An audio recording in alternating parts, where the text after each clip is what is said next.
I'm here today with Bill Costopoulos, an attorney at Costopoulos, Foster & Fields. Bill specializes in high-profile defense work and is the author of 2 novels and 3 nonfiction books. He is a sought-after speaker and lecturer in the legal community. Bill, thank you for joining us. Thank you for having me, Carol.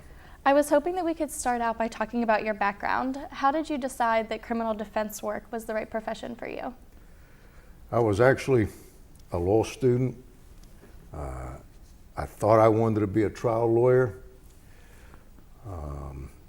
and I saw an ad in the newspapers upon graduation to work in this building as an assistant district attorney, and I took the job in 1972 as an assistant district attorney. Enjoyed that year, but left that office when my first cousin shot a man in York, Pennsylvania, and I had to help him. And so I kind of backed into being a defense lawyer sooner than I thought I would be, and that's what I've been doing ever since. All right. This course is on wrongful conviction. In your own words, can you define or identify a wrongful conviction? I can, Carol. I mean, there are wrongful convictions, and there are convictions of those who are actually innocent. And there is a difference.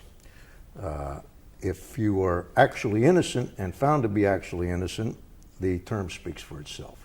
You didn't do it. It has been established beyond mathematical certainty. You didn't do it. A wrongful conviction, on the other hand, is when a citizen of this country is tried in a court of law and is convicted and is put in jail, but there were corners that were cut to get him there. There may have been forensic fraud, there may have been prosecutorial misconduct, there may have been mistaken eyewitness identification. But in any event, he goes to jail. And there's the lingering question out there of whether he did it or not. And there's a good probability in many cases that he did not. But unless there is confirmed proof of actual innocence, that category of those convicted would fall into the classification of he was just wrongfully convicted. His actual innocence was never confirmed, so there is that distinction. But a wrongful conviction, by definition, is a conviction in a court of law that should never have occurred, that resulted in incarceration of someone that may not have done it. In your opinion, is it possible that someone commits an illegal act but is still wrongfully convicted? Absolutely. It is very possible that somebody that was wrongfully convicted actually did it and got away with it. So the answer to your question, Carol, and it's a good one, is yes. You can have committed an illegal act and still have been wrongfully convicted. But you know, Sir Blackstone, a great jurist from England, once said that it is better to convict 10 guilty persons, to acquit 10 guilty persons, than convict 1 innocent. And this ties into the social science dimension of the course. That statistic, 10 to 1, doesn't mean a whole lot, but the message is, especially in America, we would like to think worldwide, we try hard, very hard, not to convict innocent people. But it happens. It happens with more prevalence than most people like to think, and thus these studies, this course, and your questions. How can general legal errors increase the chance that a factually innocent person would be wrongfully convicted? That's the ultimate question. I can tell you there were 2 studies done, one nationally and one here in Pennsylvania, headed by Senator Stuart Greenleaf, to determine what the causes of wrongful convictions were. And if you determine the causes of wrongful convictions, then you can try to answer your question of how to remedy it. And the causes are multiple in number, established by the national organization and here in Pennsylvania. And they go something like this. The number one cause is mistaken identification, by far, where you have an eyewitness to an event, a single eyewitness, and that witness says, I saw him do it, when in fact that eyewitness may have been telling what that witness believed to be the truth, but was just flat out wrong. Mistaken eyewitness identification is the number one cause of wrongful convictions. It is not the only cause. The other causes that are at the top of the list would be forensic fraud, where these lab technicians come in with scientific opinions that juries latch onto that really have no scientific basis. Historically, we've convicted a lot of people wrongfully because of hair analysis, where they found a hair on the victim and they said that hair matches exactly the defendant's. There's no scientific basis to put someone in jail for life, let alone put them to death on that. Prosecutorial misconduct. In these cases, in these courtrooms, like the one we're sitting in, it gets personal, and you want to win. And lawyers cut corners to win a case. It becomes a tragic result very often. Prosecutors do it, defense lawyers do it. But when that happens, you can get a wrongful conviction, where you withhold evidence, where you're sitting on evidence that will set a defendant free, but you didn't turn it over. So prosecutorial misconduct is a cause of wrongful convictions. Bad defense lawyers, inept, are a cause of wrongful convictions, where they come into a courtroom ill-prepared or not knowing what they're doing. So bad defense lawyers are a cause of wrongful convictions.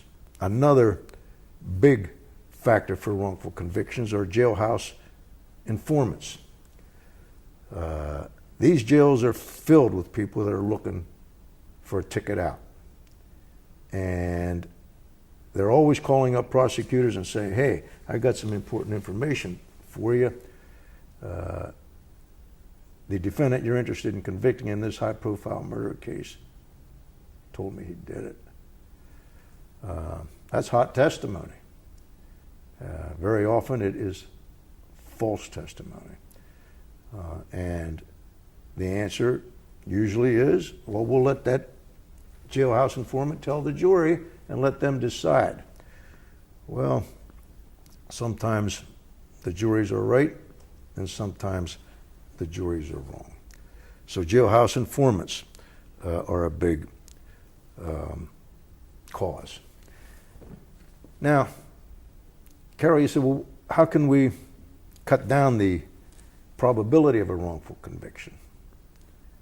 Well, now that we have those established causes out there, the national boys and the the Pennsylvania boys said, well, you've got to attack the causes. With prosecutorial misconduct, you should have more internal controls within the office and sanctions. For bad lawyers, you've got to have more oversight of lawyers coming out of law school. You've got to have the disciplinary board as a player. If you go into court and you don't have a clue what you're doing, somebody's going to pay for that ineptness.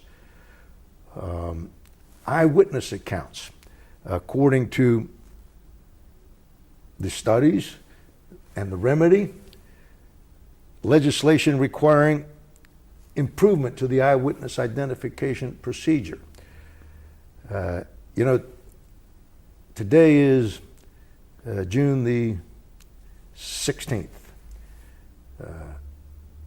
In the past 3 weeks, our Supreme Court of Pennsylvania, in a 4-2 decision, for the first time in Pennsylvania history, said, you know, because of this eyewitness identification problem, and it is a problem, it's the number one cause of wrongful convictions. For the first time in Pennsylvania, we're going to allow expert witnesses come in on a case-by-case basis, a determination to be made by the trial judge. But we're going to let an expert in certain cases impress upon the jury how eyewitness identification can be totally wrong, where the witness is totally honest, but can be totally wrong, especially in cases where one race is testifying against another race, especially in cases where the eyewitness was a traumatized victim. And expert testimony will be admissible. That's an example that's very recent, 3 weeks ago, of trying to attack the problems that cause wrongful convictions, in that instance, eyewitness identification. Where you have forensic fraud, our courts have always been mindful of trying to determine whether this expert testimony in this new area has a scientific basis. Because if you put an expert on the witness stand, juries have a tendency to give it some weight. In many cases, are battle of experts. So the ultimate question you asked is how can we try to minimize the number of wrongful convictions? The answer is to try to address the causes, which are pretty much well documented today, and attack the causes with the suggested remedies that you and I are talking about. Do you think that cases where a wrongful conviction has occurred are more likely to have the serious legal errors than cases where the actual perpetrator was convicted? I, of course, believe there are many more cases of wrongful convictions than cases of where the defendant was actually innocent, for two reasons.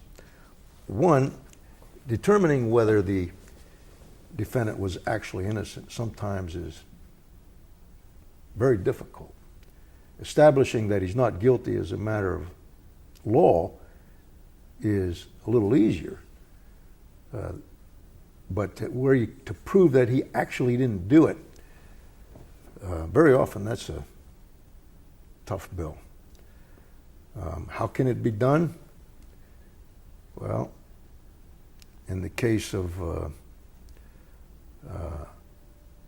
forensic fraud, where the scientist said this was the defendant's blood on the victim, DNA comes up and says that's not possible. Well, that's a pretty good case of actual innocence. An eyewitness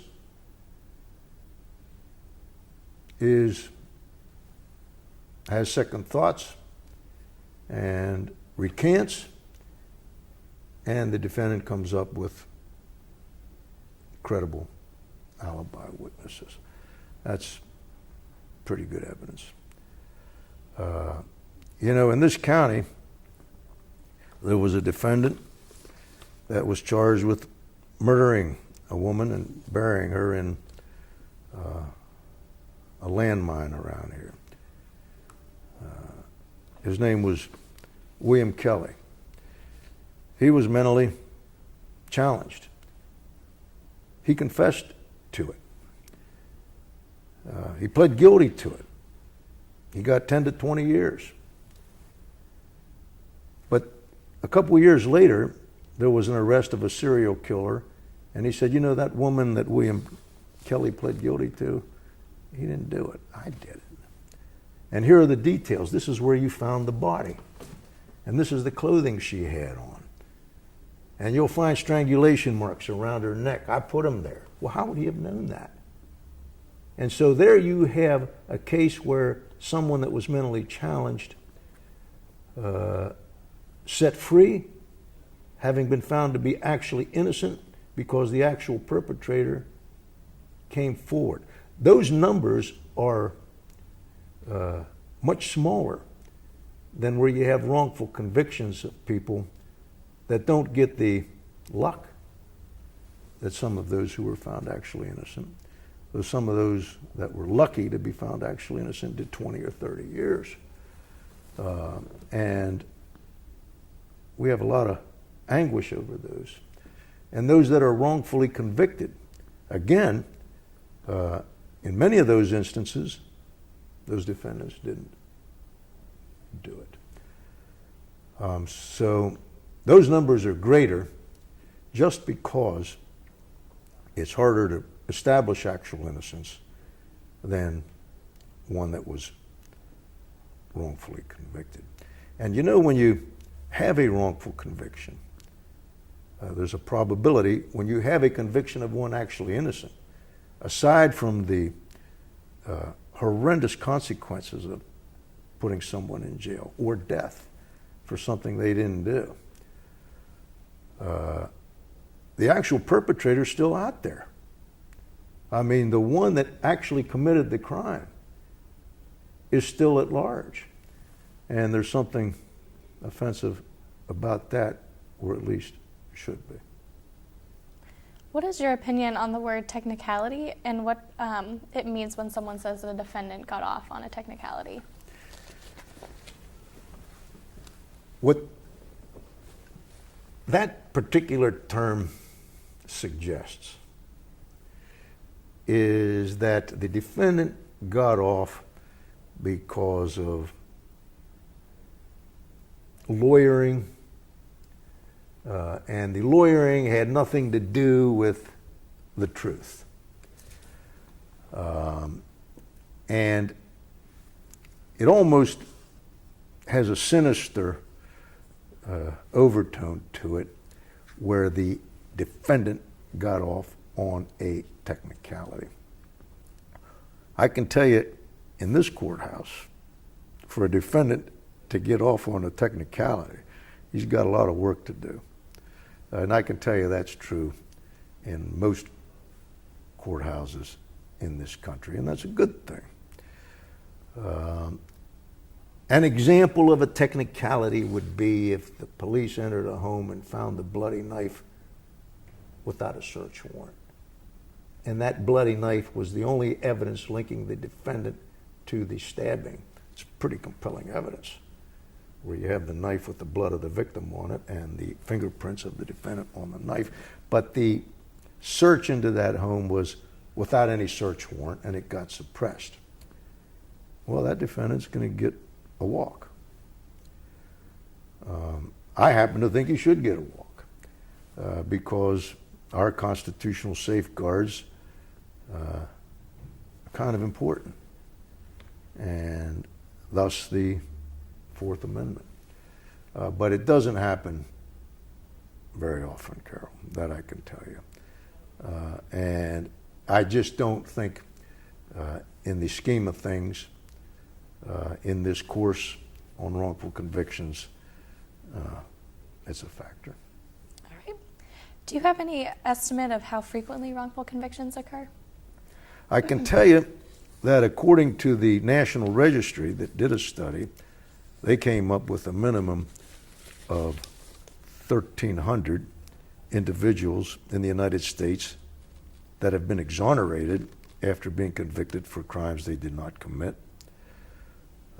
And these are the known cases of wrongful convictions. That's a big number of people that many of whom spent decades in jail for something they didn't do. I can tell you, in Pennsylvania,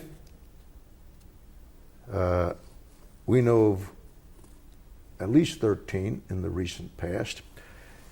And I say to you, Carol, that those numbers are way off the mark in terms of, I believe the numbers are much greater than that. Much greater than that. And here's why I personally believe that. I have a small practice. My practice is in Des Moines, Pennsylvania. And in my career in Les Moines, Pennsylvania, I have represented, our office has represented 4 people that were wrongfully convicted, 2 of whom were actually innocent, that did decades in jail. Now, if I, as a practitioner in a small office in a small town, have had the experience of 4 wrongful convictions where 2 were actually innocent and the other 2 were probably actually innocent, if you do the math, there's a lot of lawyers out there that have not had the blessing of getting their clients set free because of wrongful convictions. And I think the numbers of those that are wrongfully convicted may not be staggering, but they're a lot higher than those reported. And that tells us that we have a lot of people in jail that shouldn't be there. I know. Everybody in jail is innocent. I hear it all the time. Let's just open up the prison doors and let everybody out. No, that's not what I'm saying. I'm just saying there's a lot of numbers in there that shouldn't be there. And